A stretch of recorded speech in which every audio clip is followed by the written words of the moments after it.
Yeah, so EEI yesterday, my old station, made a big announcement, a game-changing. When I say I'm wrong, I'm wrong. Like Jerry Orbach at the end of Dirty Dancing. When I say I'm wrong, I'm wrong. They hired a new brand manager. I think the first brand manager was Kevin Graham replacing Jason Wolf. That meant all-encompassing. So, is it the same as program director? Yes, that's part of the job. Oh, okay. So Joey left in like December or January, I think. January, yeah. January. So they've been waiting for the right person to come in. Right. Who could fill those shoes? And man, did they find the guy.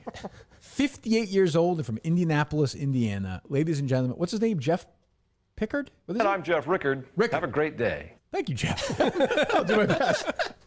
This guy is as central casting, boring, like just drip, who's getting paid nothing and will contribute nothing. He will walk in and make like 2 changes. He'll change the clock. He'll have like a couple of like segment ideas, but he's going to walk in and be like, let me get this straight. Luminal, you play for the Red Sox, and Chris, you play for the Patriots. You guys are going to do great. We got to promote that more. Yeah, so people know. Yeah, like it's going to be that, or like geez, Gresh, I love you. I love that you're a bulldog. It's going to be all tough that guy. It's going to be all that crap, and like this guy is a career journeyman. Like zero. He's never accomplished a thing in this business. Nothing. Do we have his number, Dave? I tried to get the cell and I couldn't find At it. the beginning of his YouTube reel, that's not right. I tried that number and it didn't go to him. I'll try again.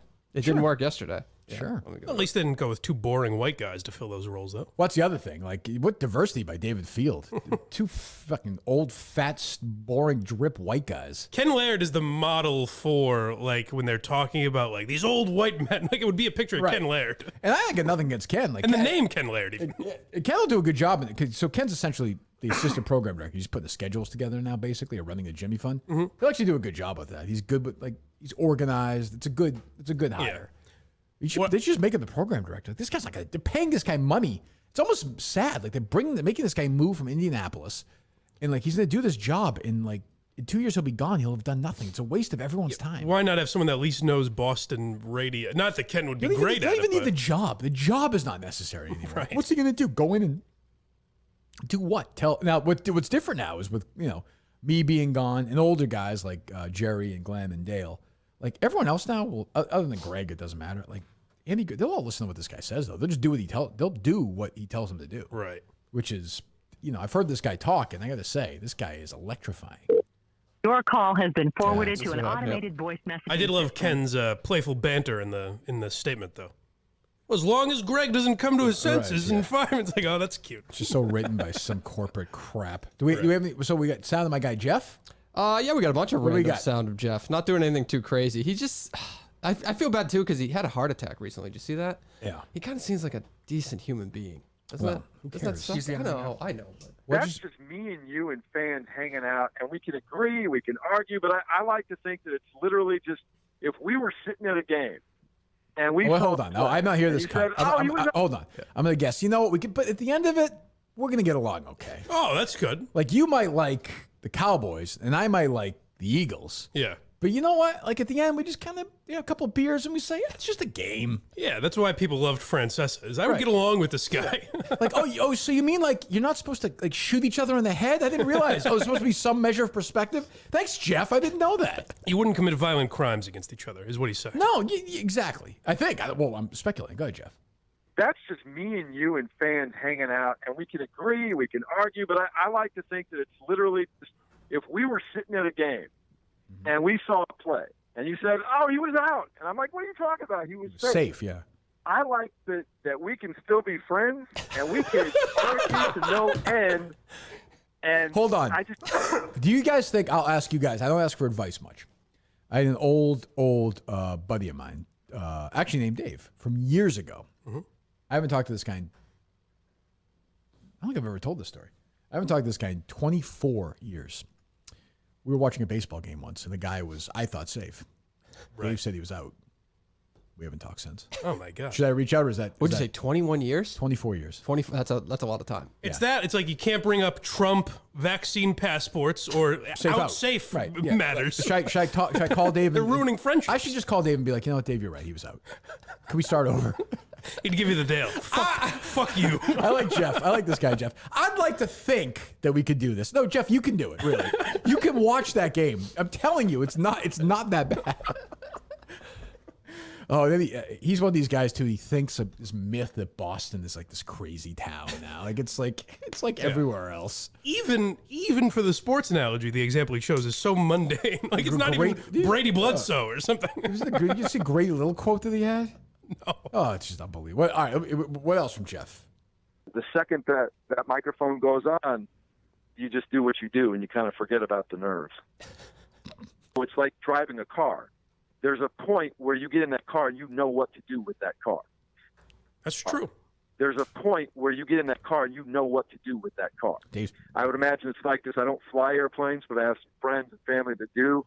I would imagine. Can I tell you? First of all, if I was still doing the show, like obviously this is the sound we'd be playing on the show in the morning and making fun of this guy to get off to a terrible start. Yeah. It would be like Kevin Graham, who I liked a lot. I feel like I'd probably like this guy, but I'd be like, you cannot come in the office. You're fucking annoying me with these stupid things. Go away. Go fucking fix the shows that suck and leave me alone. Yeah, I don't know. Would you like this kind of guy? He might be. He sounds like he might be. I'll just say there was. Oh, he's probably a nice guy. There was a story written about him yesterday by somebody who called me after they wrote it yesterday to make sure I wouldn't make fun of them too much. Oh boy. I won't say their names. I'm not gonna do that. Okay. I'm not gonna blow it for him. That's I'll good. just say that. That's good. But this person might have said this guy seems like a very, very nice guy. Oh, okay. So I want to say he's a nice guy. I have no doubt he's a nice guy, but you don't always like nice guys necessarily. I actually hate them more, honestly.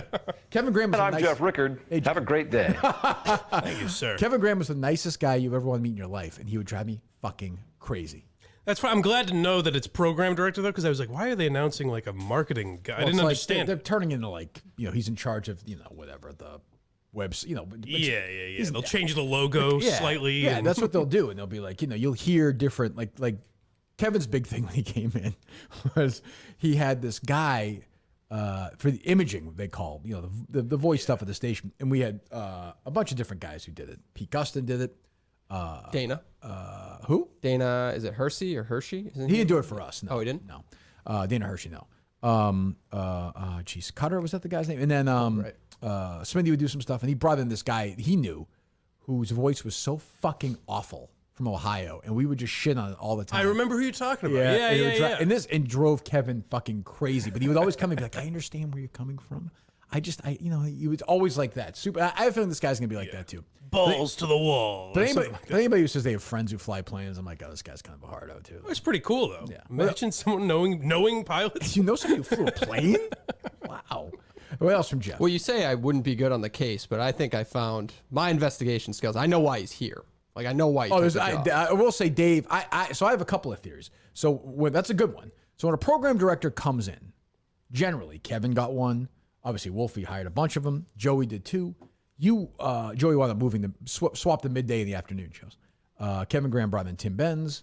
Wolfie kind of a bunch over the years. They usually allow one move. So I do think that there's an afternoon opening. My friend Glenn Orway's leaving. I think that he's gonna have some role in naming this guy. I would imagine. I think there's a chance he might be the afternoon host. Now, remember, he's the morning host in this AM station in Indianapolis. Oh, interesting. So this is calls for a big shot, you're saying? I could see himself going in there with those guys, maybe, which would be wonderful disaster. Sounds like it would be brutal. It sounds sulkish. Sounds so bad. Yeah. He's not, his voice isn't about sulks. Oh, his actual voice. No, but it would be that same type of not getting bought. Like a guy from Indianapolis doing sports radio here. And Salk was one of the giant assholes of all time. I can't even tell you what an asshole he was. Yeah. So, but Dave's theory is that he's getting ready to throw some old guy out of the booth here. The only thing I can tell you is, without naming specific teams, is I've been a finalist down to the last 2 or 3 for a couple of Major League Baseball and NBA teams in the past, and it's something that I think I could do well.